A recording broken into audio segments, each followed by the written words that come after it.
esteja convosco. Está no meio de nós. Proclamação do Evangelho de Jesus Cristo segundo João. Glória a vós, Senhor.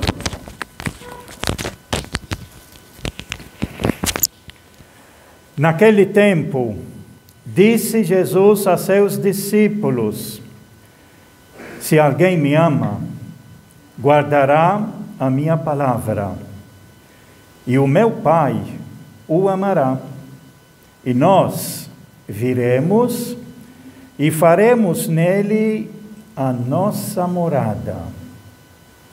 Quem não ama, não guarda a minha palavra, e a palavra que escutais não é minha, mas do Pai que me enviou. Isso é o que vos disse enquanto estava convosco. Mas o defensor, o Espírito Santo, que o Pai enviará em meu nome, ele vos ensinará tudo e vos recordará tudo o que eu vos tenho dito. Deixo-vos a paz. A minha paz vos dou, mas não a dou como o mundo. Não se perturbe, nem se intimide o vosso coração. Ouvistes o que eu vos disse. Vou, mas voltarei a vós. Se me amasseis, ficaríeis alegres, porque eu vou para o Pai, pois o Pai é maior do que eu. Disse-vos isto agora, antes que aconteça, para que quando acontecer, vós acrediteis. Palavra da salvação. Glória a vós, Senhor. Aleluia, aleluia, aleluia, aleluia, aleluia, aleluia, aleluia, aleluia.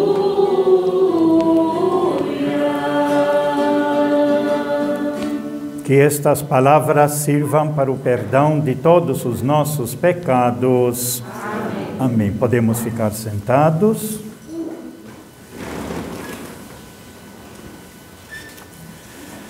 Nós estamos nesse tempo da Páscoa, nesses 50 dias, principalmente agora nesses últimos domingos, antes de Pentecostes. A igreja nos oferece leituras do Evangelho de João, capítulo 13, 14, e vai até o capítulo 17, que é conhecido como o testamento de Jesus para seus discípulos. Isso após Judas ter saído para fazer a tarefa que tinha preparado a fazer, de negar, de trair Jesus.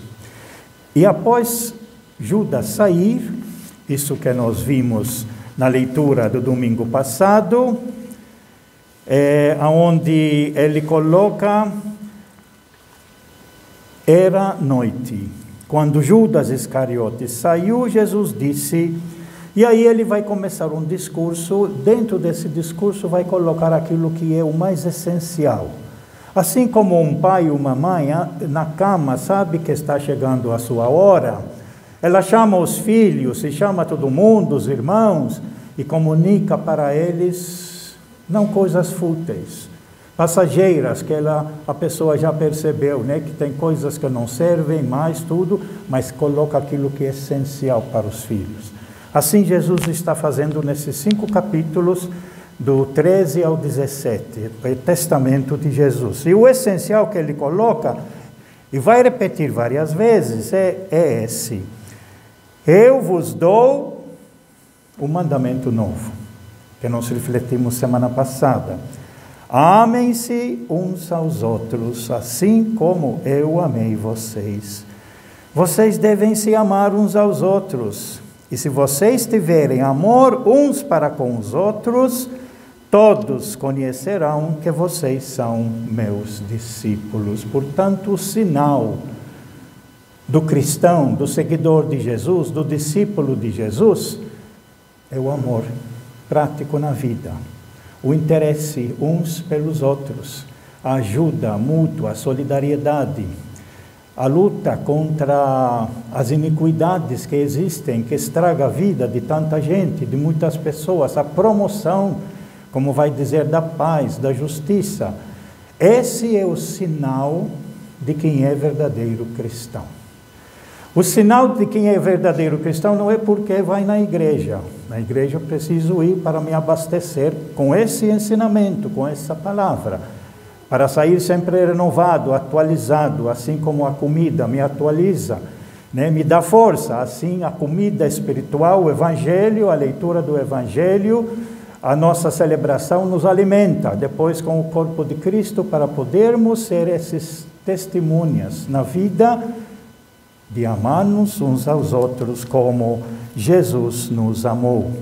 Depois, mais adiante, nesse mesmo discurso, quando começa o capítulo 14, ele vai dizer alguma coisa aqui que pode assustar a muita gente, quando diz 14:2, na casa do meu pai há muitas moradas. Na casa do meu pai há muitas moradas. Se não fosse assim, eu lhes teria dito, porque vou preparar um lugar para vocês. E essa parte gerou muita confusão, até hoje gera muita confusão, e fica pensando que a casa do pai é para lá do cemitério. Que para ter acesso à casa do pai, à morada do pai, é só depois de morrer. E muitos até hoje pregam isso. E usam isso até no velório.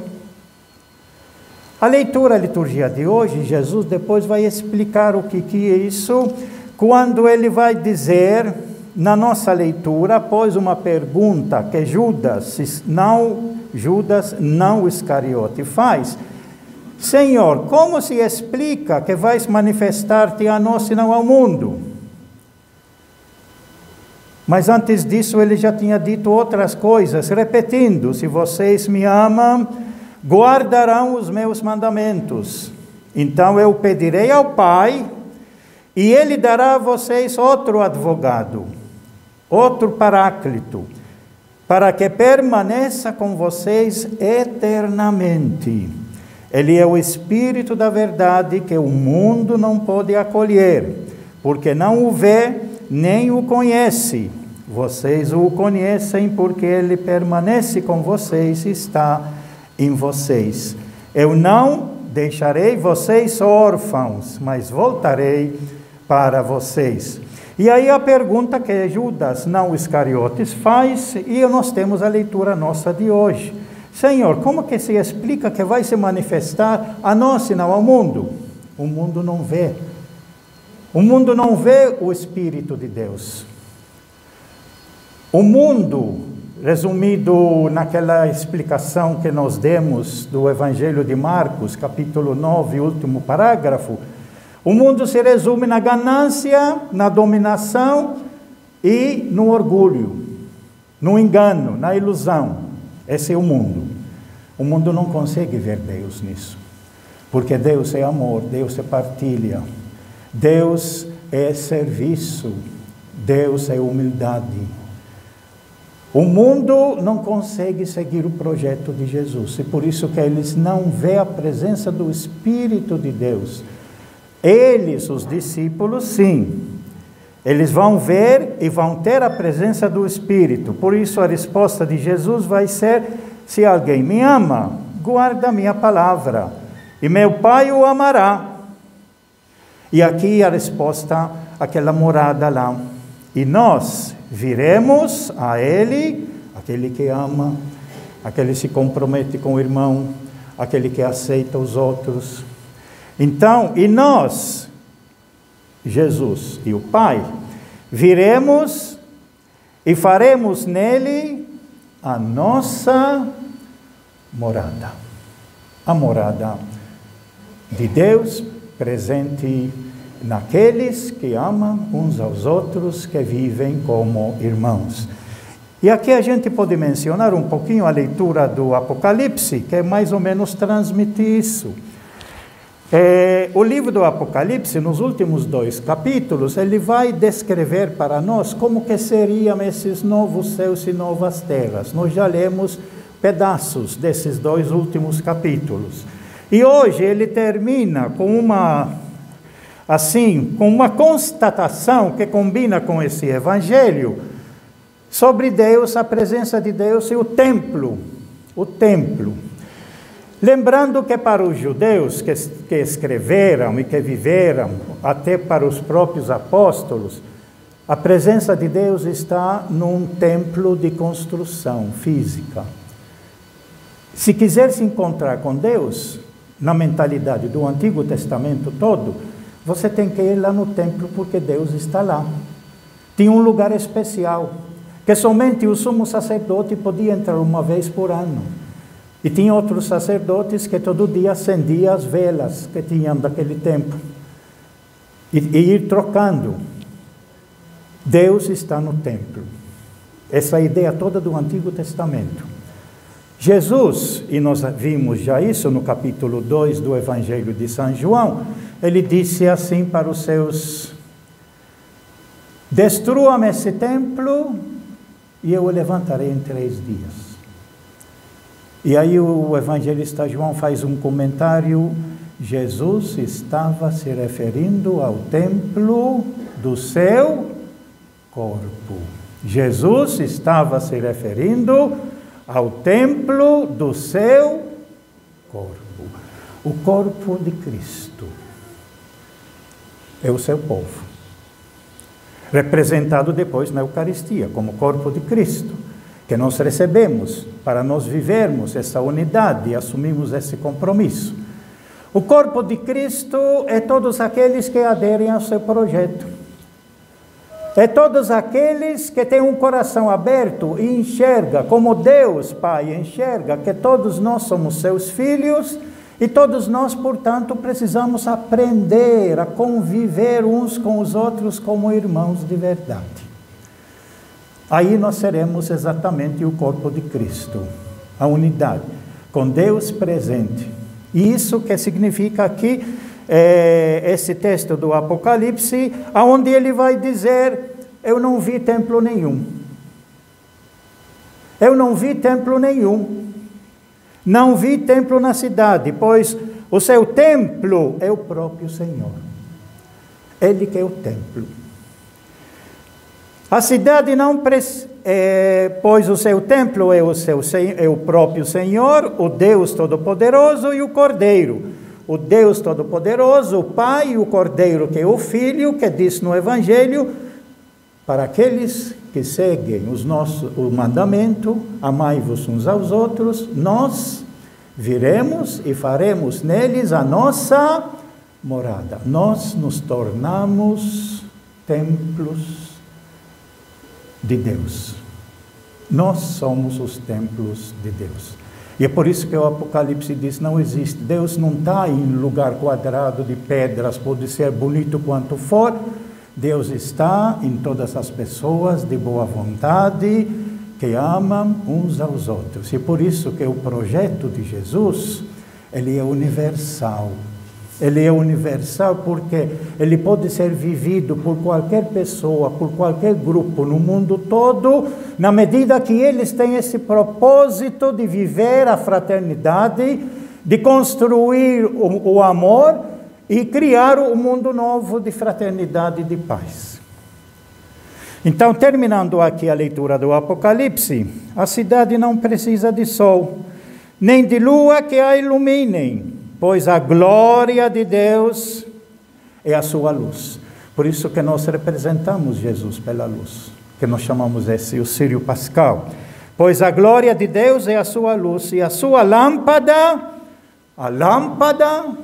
o que vai nos guiar, o que vai nos abrir caminho, o que vai nos mostrar o que tem, é o Cordeiro. É o Cordeiro.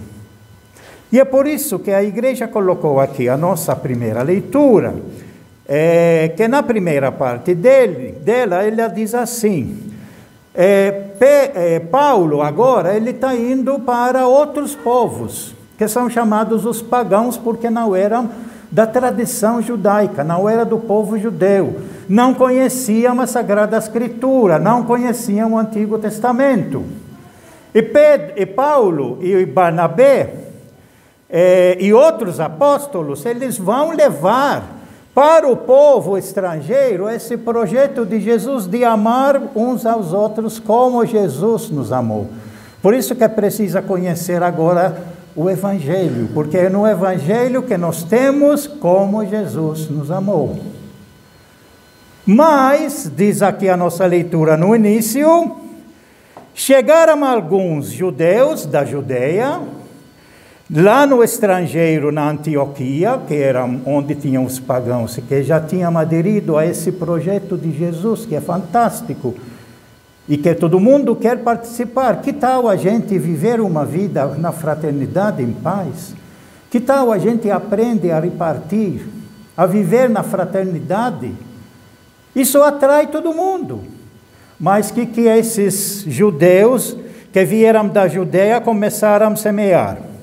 Vós não podereis salvar-vos se não fordes circuncidados, como ordena a lei de Moisés.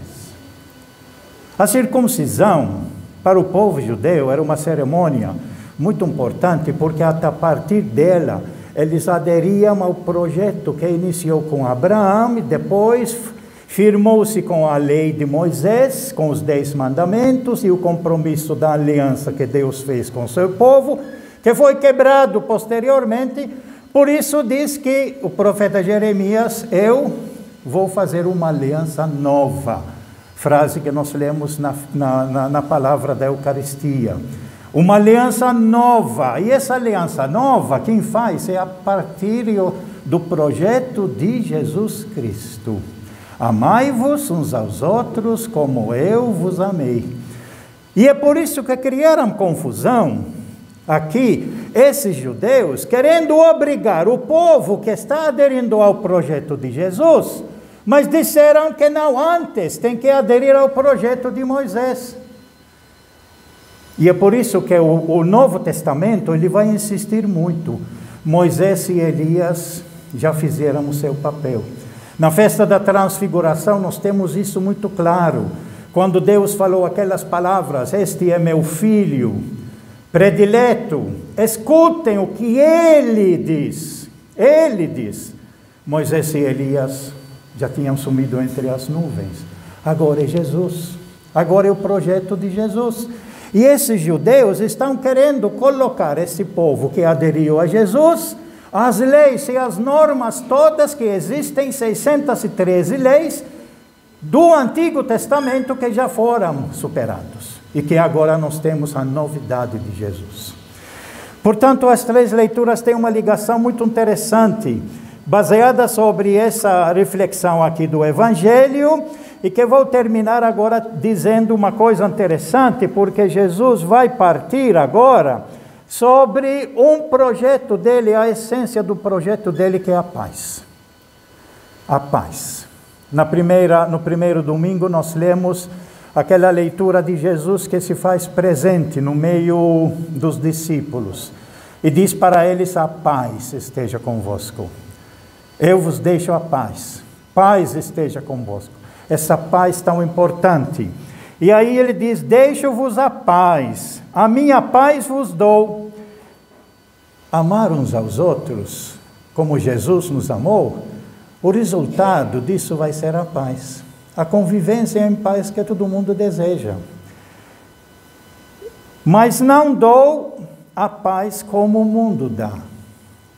Aí Jesus está dizendo: viver em paz não é ficar quieto, sofrendo, sendo pisado pelos outros, como era na época do Império Romano, que falavam inclusive a palavra Pax Romana. Pax Romana era assim: eles invadiam os países, como a Judeia, como toda a Palestina e outros países, e disseram: vocês pagam para nós altos impostos para nos manter, e vocês dão os homens para lutar por nós nas guerras. Se vocês aceitarem isso, nós vivemos em paz. Um exige tudo para ele e explora o outro todo, tirando todo o seu dinheiro, sua manutenção. E os romanos dizem, se vocês aceitam isso, nós vivemos em paz. Jesus diz, não é essa paz de escravidão.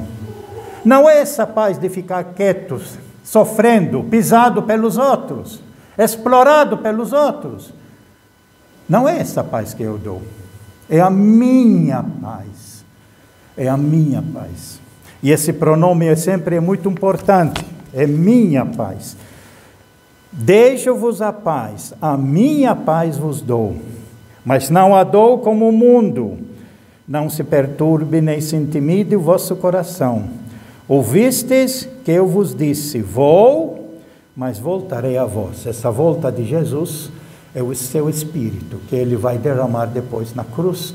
Quando coloca a lança aqui do lado, derrama água e sangue. E entrega para o Pai. Pai, em tuas mãos, entrego o meu Espírito. E agora esse Espírito de Jesus é que o Pai vai derramar sobre todos aqueles que aderem a esse projeto de Jesus.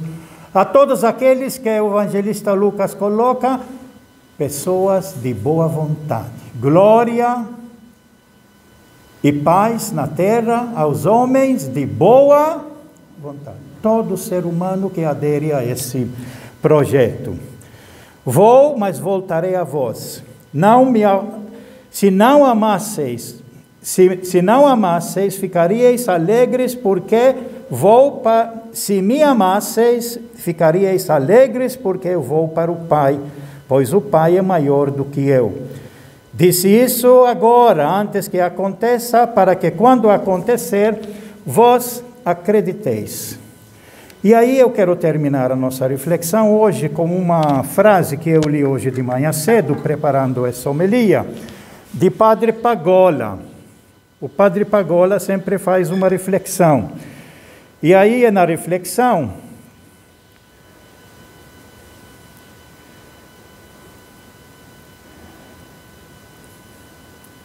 deixe-me achar aqui que sumiu, diz assim: o grande presente de Jesus, eu vos dou a minha paz. Para humanizar a vida, a primeira coisa é semear a paz, não a violência. É promover respeito, diálogo e escuta mútua. Não imposição, confronto ou dogmatismo. Não é difícil assinalar algumas características da pessoa que leva no seu interior a paz de Cristo. Como que é a pessoa que leva no seu interior a paz de Cristo? Procura sempre o bem de todos. Não exclui ninguém. Respeita as diferenças. Não alimenta a agressão. Fomenta o que une. Nunca o que confronta. É Padre José Antônio Pagola. São algumas coisas práticas na nossa vida para a gente descobrir que realmente está do lado de Jesus e é guiado pelo Espírito de Deus, tem a presença de Deus, se torna templo de Deus. Ele que habita em nós, que é o canto que nós vamos cantar no final, vem me habitar, permanece em mim, permaneça em nós, para continuarmos sendo essas pessoas que, apesar do sacrifício e da vida que nos custa, nós promovamos a união, a fraternidade e a paz. Louvado seja nosso Senhor Jesus Cristo. Creio em Deus Pai,